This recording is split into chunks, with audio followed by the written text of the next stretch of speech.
Alors je suis à nouveau sur l'hippodrome de Longchamp. Et attendez, je vais vous montrer. Les conditions sont vraiment dégradées.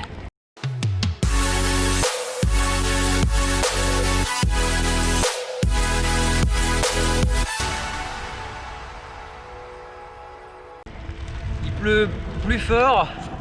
Enfin, il pleut plus surtout quoi. En gros, il pleut à peu près comme je m'imaginais qu'il pleuvrait ce matin. Et c'est limite pour rouler. Surtout longtemps en fait, rouler 2 heures ça marche, mais là il est 14h18. J'ai fait 144 km. On a jusqu'à 20h pour aligner les pitons. La question c'est comment faire pour pas mourir de froid et surtout pour que mentalement ça marche. Alors niveau physique ça va beaucoup mieux qu'en fin de matinée. J'ai bien mangé, j'ai bu du café, j'ai pris de la vitamine C aussi, on sait jamais. Donc normalement physiquement pendant encore 3 heures ça devrait être ok. La question c'est le froid. J'ai déjà froid au coude alors que ça fait qu'1 heure que je suis dehors, même pas, parce que j'ai les bras tout mouillés. Du coup ce que je me dis c'est que pour que ça tienne mentalement, ce que je vais faire c'est que je vais scinder l'après-midi en deux. Je vais faire une moitié d'après-midi ici à Longchamp et normalement à la fin, enfin au bout de 2h30 j'en aurai vraiment ma claque parce que ça fera 7 heures de Longchamp dans la journée.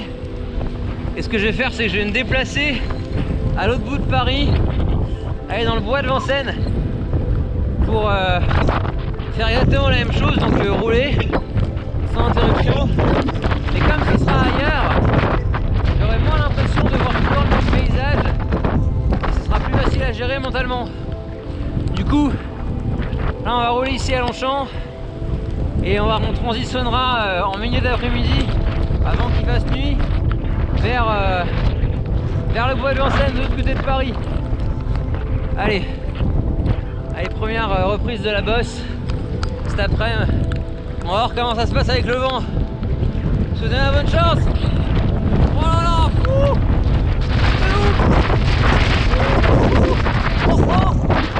Ah, le triste de dingue. Ah, au bout d'un moment, on va voir comment ça se passe avec le vent. On prend une petite rafale dans la gueule. Bon, allez, à tout à l'heure.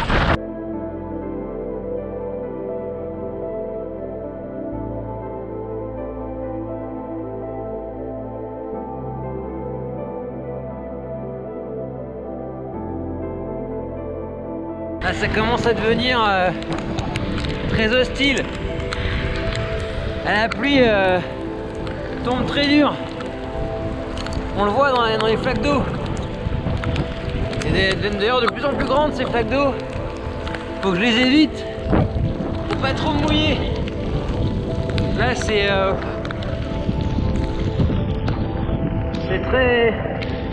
très humide. À peu près autant que ce que je m'étais imaginé hier. Donc je vais voir comment ça évolue. Mais là ça pue un peu quand même hein. Ça pue.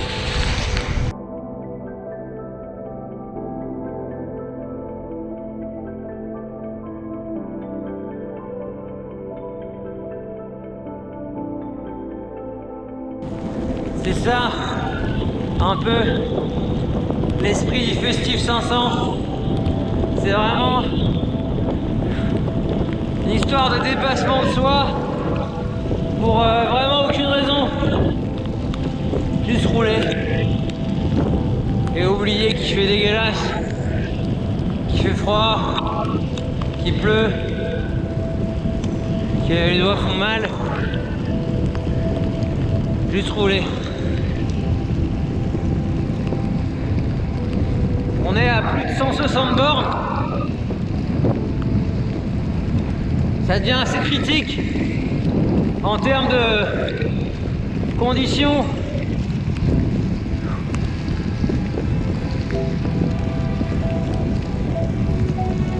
Il y a de fortes chances pour que je vise 200 et que je plie les gaules. On va voir si on peut faire ça au mental. Et une fois arrivé à 200, on avisera. Rendez-vous dans 38 km.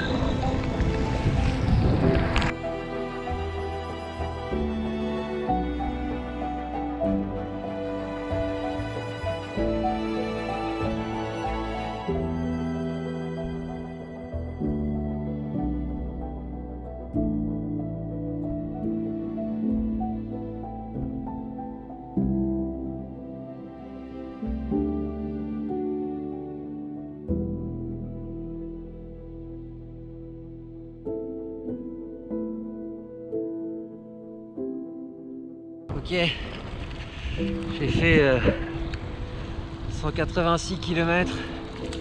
Il pleut beaucoup moins, mais le froid est beaucoup plus difficile à gérer.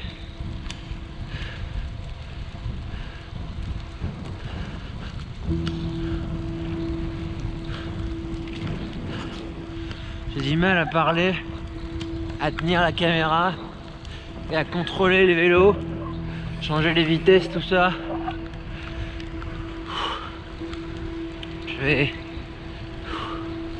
J'ai plus beaucoup de points de vie là. J'ai plus beaucoup de points de vie. Je vais voir si je peux aller à Vincennes. Mais là dans ma tête, je suis à 13 km des 200. Ça va être mon objectif. J'espère que je vais y arriver sans tomber. Ça devrait le faire.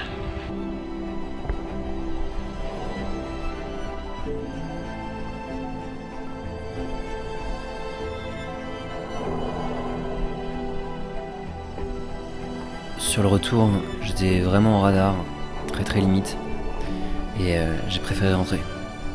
Bilan de la journée, 200 km, avec pour perspective la reprise de l'entraînement le mardi. Et à ce stade, j'ai vraiment l'impression que la réussite n'est plus possible.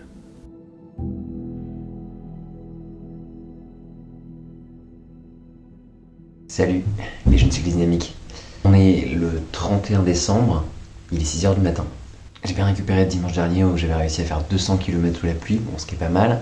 Je me suis entraîné le reste de la semaine, mais ce matin, 31 décembre, dernier jour du Festif 500, il me reste 161 km à parcourir. Et c'est pour ça que je me suis dit, je vais quand même pas laisser passer l'occasion de le réussir ce défi. Et je vais aller me faire une petite balade dans les Yvelines, une petite trace de 170 bornes, avec une boucle au départ de Chevreuse. On va passer par Limours, Dourdan, Épernon, Poigny-la-Forêt, et le Perret en Yvelines et ensuite retour à la maison. Je me suis débrouillé pour que ça fonctionne bien et que j'ai le vent de face à l'aller et le vent dans le dos au retour. Je vais partir, il fait encore nuit, j'ai jamais trop roulé de nuit dans cette région. On va voir ce que ça va donner. Je pense qu'il fera nuit pendant jusqu'à peu près 8h20 du matin, 8h30 du matin. Donc ça veut dire que je vais encore avoir de la nuit en arrivant à Chevreuse. Je vais commencer la boucle, il commencera à faire jour. Allez, je vous reprends tout à l'heure. Alors, comme promis, je vous récupère, je vais vous expliquer un petit peu le programme de la journée. Alors, là je suis rue de Rivoli, je viens de faire 3 km. On va en faire 170. Et comme je vous l'ai expliqué, on va rouler dans les Yvelines. On va même aller empiéter un petit peu sur l'Eure-et-Loire, corrigez-moi si je me trompe, puisqu'on va arriver à un moment donné à Épernon, endroit à partir duquel on va commencer à retourner vers les Yvelines et retourner vers la maison.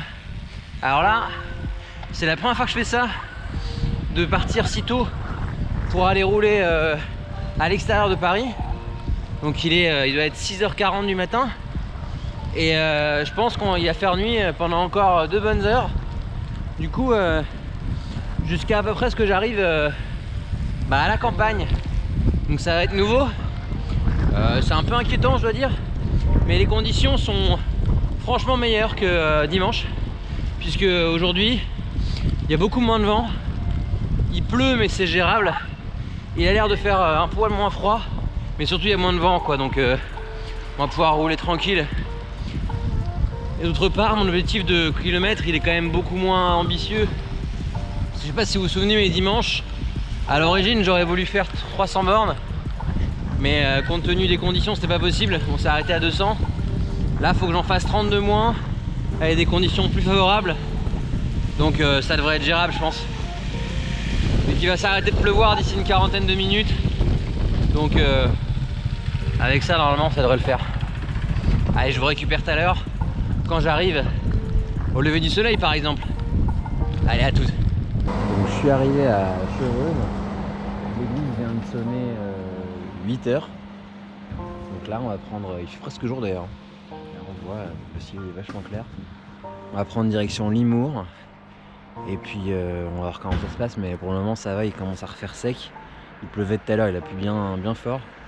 Là ça va, je vais peut-être pouvoir enlever le coup de vent. Je pense que vu la tronche du ciel, à mon avis, il pleuvra plus. Donc j'ai viré le coup de vent, histoire de pas prendre trop chaud. Et puis go direction Limours. Je vais manger un petit peu et puis on se revoit tout à l'heure. À toutes.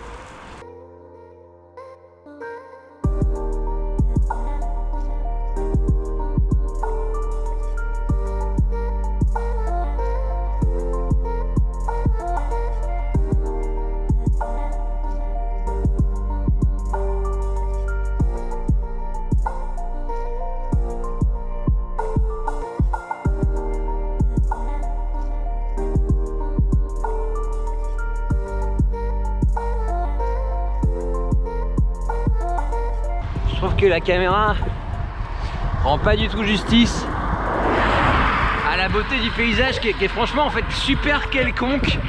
C'est super quelconque parce que il y a des champs et des arbres, mais le côté un peu, comment dire, intriguant et exceptionnel du lever de soleil un 31 décembre, putain, je sais pas, je trouve que c'est assez merveilleux en fait.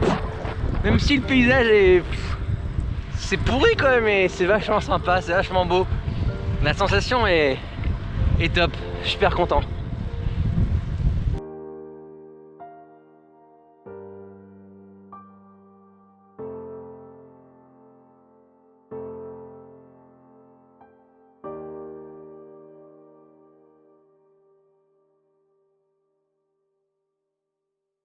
Je suis arrivé à Dourdan, on est à peu près à un tiers du trajet.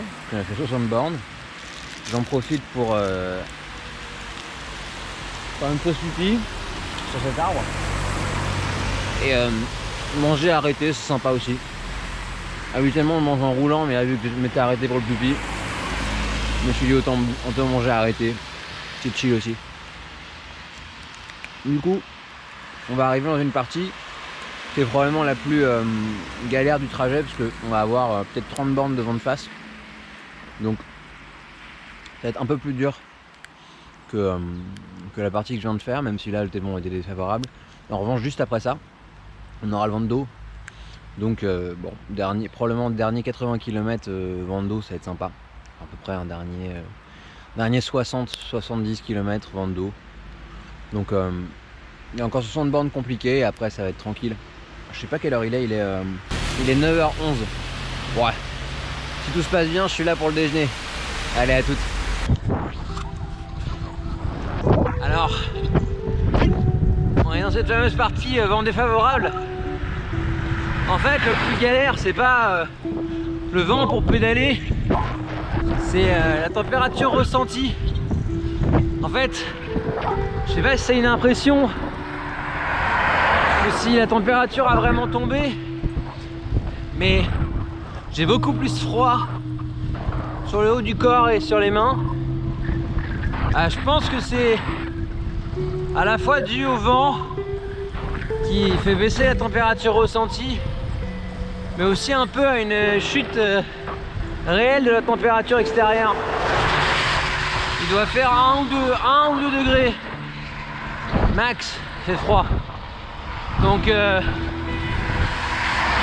objectif, résister au froid sur cette partie qui est un petit peu galère. Et une fois que j'aurai passé, je pense que ça ira mieux, à la fois dans la tête et au bout des doigts. Donc là, même si c'est pas trop à découvert, ça souffle quand même pas mal. Je sais pas si vous entendez le vent, mais ça souffle. Ah, c'est ça le vélo aussi, hein. C'est ça le Festif 500. Faut en chier un poil. Sinon, c'est pas marrant. Allez, encore une trentaine de bornes comme ça. Et après on fait demi-tour.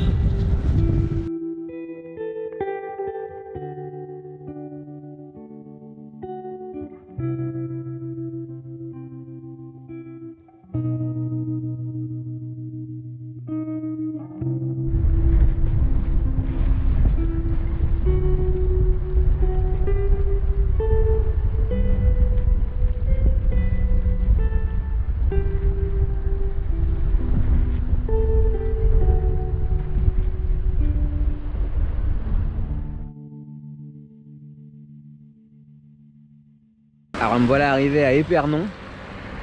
Épernon, c'est à la limite de l'Eure-et-Loire et de l'Essonne, je crois. Du coup, c'est à peu près l'endroit où on commence à se rediriger vers les Yvelines. Et je me sens super bien. Je veux dire, on a roulé 90 bornes, ce qui n'est pas énorme. Et on en a encore à peu près la même chose, donc à peu près 80 bornes encore à faire. Ce qui est encore une fois pas énorme. Donc super confiant pour la suite, j'ai pas trop froid aux pieds, j'ai moins froid au moins que tout à l'heure.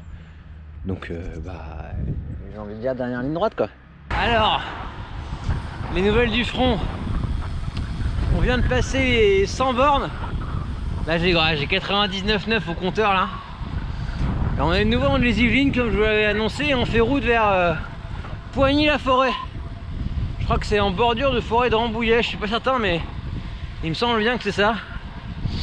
Et après Poigny-la-Forêt, ce sera Le Perret en Yvelines. Et après Le Perret, on aura le nord à droite, le nord à gauche, vent dans le dos. Et là, ça a fusé. Alors on a déjà, je crois, 25 de moyenne. Donc, quand on passera vent dans le dos, je pense qu'on pourra gratter encore 1 ou 2 km/h. En fonction de si c'est bien plat ou pas. Plus c'est plat, plus on gagne. Il me semble que ça l'est. Le Perret en Yvelines, les Alluets-le-Roi. À mon avis, on va arriver à la maison avec 26-27 de moyenne. Si tout se passe bien, évidemment. Vent favorable, 35 à l'heure à 120 watts. Vent favorable, vent favorable.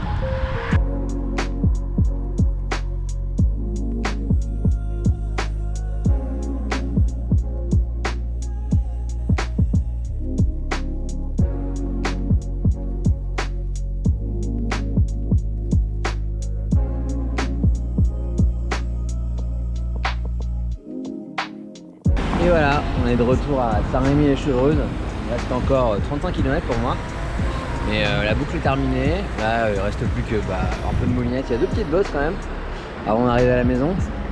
Et globalement, estimons que le challenge est réussi. Je vous fais un petit débrief à la maison. On se retrouve tout à l'heure. Allez, à tout de suite. Et voilà, on est arrivé au bout de ce Festif 500 2020. C'est une édition particulière parce que le temps était particulièrement pourri avec de la pluie, du vent, de la tempête, bref. Et surtout, peu de temps pour le mener à bien. Et je vais vous faire un débrief rapide de l'ensemble. Dimanche 27 décembre, j'ai donc roulé 200 km et la plupart sous la pluie. Et ma stratégie, ça a été de pas trop m'éloigner. Déjà pour moins subir la tempête, la pluie, etc. Mais aussi pour avoir l'opportunité éventuellement de pouvoir me changer et de changer pour les affaires plus sèches à cause de la pluie. Je pense que c'était une bonne stratégie parce que ça m'a permis finalement d'aligner plus de kilomètres et de moins souffrir du froid grâce à ce petit break qui m'a vraiment permis d'en remettre une couche et de pouvoir quasiment doubler le nombre de kilomètres que j'avais fait le matin. Dans la journée qui a suivi, j'ai pu bien récupérer, j'ai mis toutes les chances de mon côté, j'ai bien mangé, je me suis supplémenté en vitamine C pour renforcer mon immunité et j'ai bien dormi en ne faisant pas grand chose d'autre que de rester devant mon ordinateur pour travailler. Ensuite, c'était la reprise de l'entraînement, le mardi et le mercredi. J'avais pas du tout envie que ma progression pâtisse de ce challenge, c'était important pour moi de continuer à m'entraîner normalement. Cette semaine, c'était un mélange d'endurance de base, d'endurance de force et d'un peu de vélocité. Et c'est ce que j'ai fait. Heureusement, la météo était un petit peu meilleure et c'était vraiment cool de pouvoir aller rouler après le boulot. Et puis, le mercredi soir, en regardant le taux de complétion du challenge sur Strava, je me suis dit merde, il me reste pas beaucoup de kilomètres et si je me levais tôt demain, je faisais un départ de nuit et j'allais terminer ce challenge quoi. En plus, je regardais la météo et le temps n'avait pas l'air si pourri que ça. Bon, il pleuvait, mais il faisait pas trop froid et il n'y avait pas trop de vent. Alors, j'ai monté une trace, je me suis levé tôt et puis vous connaissez la suite. Donc, mercredi 31 décembre, pour terminer le challenge, j'ai parcouru 170 km avec 1286 mètres de dénivelé en 6h30. Et pour finir les statistiques globales du challenge, j'ai parcouru 509 km avec 2566 mètres de dénivelé positif en 19h et 14 minutes. Je suis content d'avoir pu vous raconter cette belle aventure, bravo à Quentin et Alexandre pour leur belle virée. Vous pourrez retrouver leur périple sur leurs chaînes respectives, j'ai mis des liens dans la description. Si cette vidéo vous a plu, n'hésitez pas à liker, à commenter, voire à vous abonner si vous en voulez plus. Si vous vous demandez comment j'étais équipé, j'ai mis des liens vers les vêtements et accessoires que j'ai portés pour ce challenge dans la description juste en dessous. On se retrouve très vite ici même et ailleurs, et d'ici là je vous dis allez, ciao!